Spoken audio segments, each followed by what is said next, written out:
নমস্কার বন্ধুরা, টুকির রান্নাঘরে সবাইকে স্বাগত। আজকে চলে এসেছি আরেকটি নতুন রেসিপি নিয়ে, সবার পছন্দের মাটন বিরিয়ানি রেসিপি। এখানে আমি নিয়েছি 600 গ্রাম মাটন। প্রথমেই এটাকে আমি ম্যারিনেট করে নেব। হাফ টেবিল স্পুন নুন, 3 টেবিল স্পুন আদা বাটা, 3 টেবিল স্পুন রসুন বাটা, হাফ টেবিল স্পুন হলুদ গুঁড়ো, হাফ টেবিল স্পুন ধনে গুঁড়ো, হাফ টেবিল স্পুন জিরে গুঁড়ো, হাফ টেবিল স্পুন বিরিয়ানি মশলা, হাফ টেবিল স্পুন কাশ্মীরি লাল লঙ্কার গুঁড়ো, হাফ টেবিল স্পুন গরম মশলা, 1 টেবিল স্পুন সর্ষের তেল আর 3 টেবিল স্পুন টক দই। সব কিছুকে একসাথে খুব ভালো করে মিশিয়ে নিতে হবে।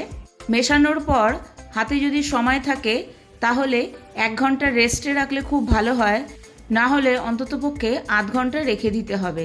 যেহেতু মাংসটা আজকে চটজলদি আমি কুকারে করব, সেই জন্য আধ ঘন্টা রেখে দিলেই যথেষ্ট। আমার এখানে মাংসগুলোকে ভালো করে ম্যারিনেট করা হয়ে গেছে। মাংসটাকে আধ ঘন্টার জন্য আমি রেস্টে রেখে দিয়েছি। ততক্ষণে আমি বাকি উপকরণগুলো রেডি করে নেব। আমি এখানে 5খানা পেঁয়াজ ভালো করে কুচিয়ে নিয়েছি আর 2টো পেঁয়াজ বেরেস্তার জন্য একদম পাতলা পাতলা করে কেটে নিচ্ছি। দেখতেই পাচ্ছেন, ঠিক এইভাবে কিন্তু বেরেস্তার পেঁয়াজগুলো কেটে নিতে হবে। তারপর সেগুলোকে হাত দিয়ে এভাবে আলাদা করে নিচ্ছি। যদি না করেন তাহলেও চলবে, কারণ তেলে দেওয়ার পর ওটা কিন্তু আস্তে আস্তে নিজের থেকেই ছেড়ে যাবে। আর এখানে নিয়েছি 2টো টমেটো, সেটাকেও ছোট ছোট টুকরো করে কেটে নিচ্ছি। ব্যাস, আমাদের কিন্তু আর কিছু লাগবে না। প্রিপারেশন বলতে এইটুকুই। এখানে আমি একটা কুকার নিয়েছি, তাতে নিচ্ছি 5 টেবিল স্পুন সর্ষের তেল। যেহেতু এই তেলেই আমি বেরেস্তাটা ভাজবো, সেই জন্য একটু বেশিই আমি তেলটা ব্যবহার করছি। আমি তার মধ্যে পেঁয়াজগুলো দিয়ে দিলাম, বেরেস্তা ভাজার পেঁয়াজগুলো। এগুলো কিন্তু একটু নেড়ে লালচে করে ভেজে নিতে হবে। আমার বেরেস্তাগুলো কিন্তু হয়ে গেছে আর বেশ দেখুন মুচমুচে হয়েছে কিন্তু। এরপর আমি সেই তেলেই দিয়ে দিচ্ছি 2টো তেজপাতা, 2টো দারচিনি, 3টে এলাচ, একটা বড় এলাচ, 2টো স্টার অ্যানিস, অল্প একটু জায়ফল, 4টে লবঙ্গ, 8 থেকে 10টা গোলমরিচ, আর নিচ্ছি অল্প একটু জয়িত্রী। সব কিছুকে হালকা একটু ফ্রাই করে সুন্দর গন্ধ বেরোলে তার মধ্যে দিয়ে দেব কুচনো পেঁয়াজগুলোকে। এখানে কিন্তু পেঁয়াজগুলোকে একটু লালচে করে ভেজে নিতে হবে।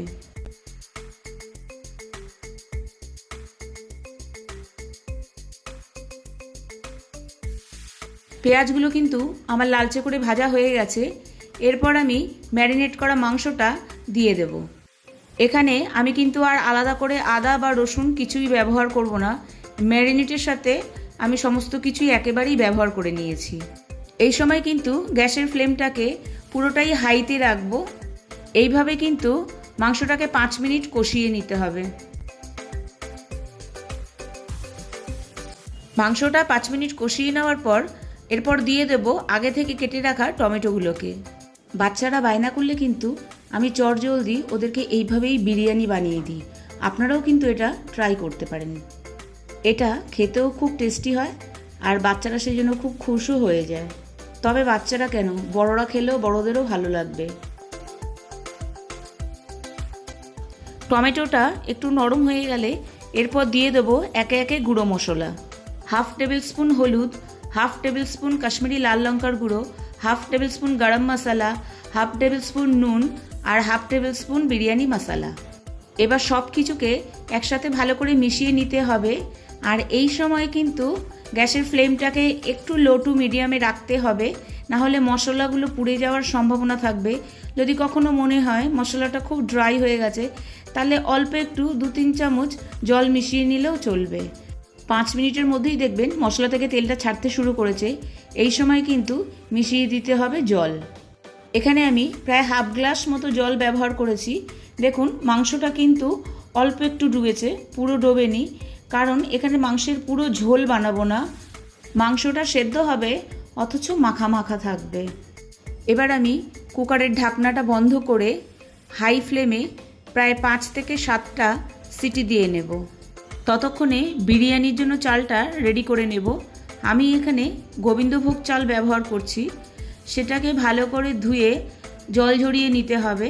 আমি এখানে আমার মেজারমেন্ট কাপে 2 কাপ চাল নিয়েছি। আমি আগে থেকেই চালটা ভালো করে ধুয়ে জলটা ঝরিয়ে রেখেছি। তবে চালটা এতটা ড্রাই না হলেও হবে, কিন্তু জলটা ভালো করে ঝরিয়ে নিতে হবে। অপরদিকে মাংসটাও কিন্তু রেডি হয়ে গেছে। চলুন কুকারটা খুলে দেখা যাক।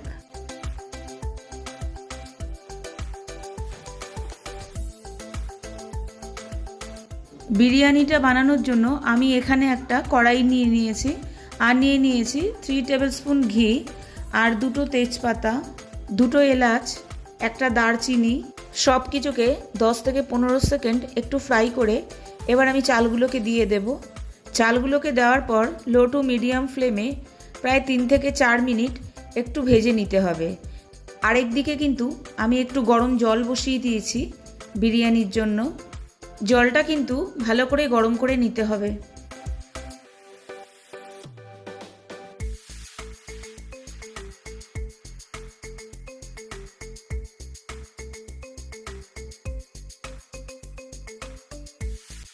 চালটা ভাজার সময় আমি দিয়ে দিচ্ছি 1/2 টিস্পুন বিরিয়ানি মশলা।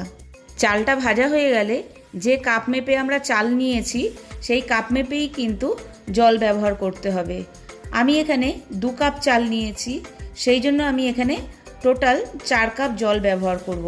এখানে কিন্তু আগে থেকে গরম করে রাখা জলটাই আমি ব্যবহার করছি, তারপরে আমি মাংসের পিসগুলো মিশিয়ে দেব।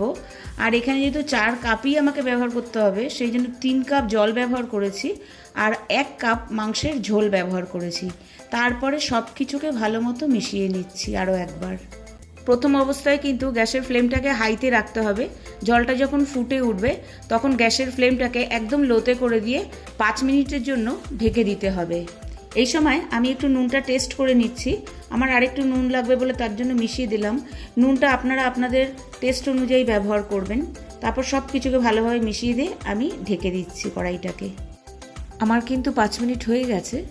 এখনও কিন্তু রাইসটার মধ্যে একটু জল জল ভাব আছে, সেটাকে কিন্তু আরও একটু আমাদের শুকিয়ে নিতে হবে। তার আগে ভালো করে চালগুলোকে কিন্তু একটু ওপর নিচ করে নিতে হবে, না হলে পরে নিচে লেগে যেতে পারে। তবে আস্তে আস্তে সাইড থেকে এভাবে কিন্তু ওপর নিচ করতে হবে। এই সময় কিন্তু আমি বেরেস্তাটা দিয়ে দিচ্ছি আর আরও একবার ভালো করে মিশিয়ে নিচ্ছি। এরপরে আবারও আমি লো ফ্লেমে 5 মিনিটের জন্য কড়াইটাকে ঢেকে রেখে দেবো।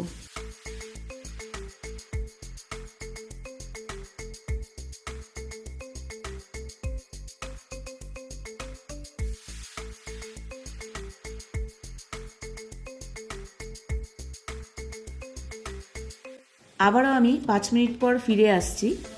আমাদের কিন্তু বিরিয়ানি একদম রেডি। দেখুন চালগুলো কিন্তু খুব সুন্দর ঝরঝরে, আর সবকটা চাল বেশ আলাদা। কিন্তু এখন এটাকে সার্ভ করব না, আর একটু এটা আমি গ্যাসের ফ্লেমটাকে বন্ধ করে দিয়ে 5 মিনিটের জন্য ঢেকে রেখে দেবো। এই বিরিয়ানিটা কিন্তু যত ঠান্ডা হবে তত কিন্তু আরও বেশি ঝরঝরে হয়ে যাবে। আজকে আমার প্রিন্সেসের প্রি বার্থডে সেলিব্রেশন, সেই জন্য আমি ওকে এটাকে সারপ্রাইজ দিচ্ছি। অবশ্য আমরা যখন ছোট ছিলাম তখন কিন্তু এই প্রি ব্যাপারটা কিন্তু মোটেও ছিল না। এখনকার বাচ্চাদের এই প্রি বার্থডে, তারপরে এই সারপ্রাইজ ব্যাপারগুলো ওদের ভীষণ ভালো লাগে। সেই জন্য চেষ্টা করি ওদেরকে খুশি রাখার। প্লেটে কিন্তু খাবারটা সাজিয়েও ফেলেছি, দেখতে ভীষণ ইয়ামি লাগছে। আপনারা অবশ্যই বাড়িতে একদিন ট্রাই করবেন। ভালো লাগলে বন্ধুদের সাথে অবশ্যই শেয়ার করবেন। রাত 12টা বাজে, আমার পুচকুও কিন্তু আজকে ডিনার করেনি, কারণ ও বিরিয়ানি খাবে। আশা করি ভিডিওটা আপনাদের ভালো লেগেছে। ভিডিওটা ভালো লেগে থাকলে অবশ্যই কমেন্ট বক্সে আমাকে কমেন্ট করবেন। পুরনো বন্ধুদের জানাই অসংখ্য ধন্যবাদ। আমার চ্যানেলের নতুন বন্ধু হয়ে থাকলে অবশ্যই সাবস্ক্রাইব করে পাশে থাকার অনুরোধ রইল। আজকে তবে এই পর্যন্তই। আবার দেখা হবে আর একটা নতুন ভিডিওর সাথে। টাটা।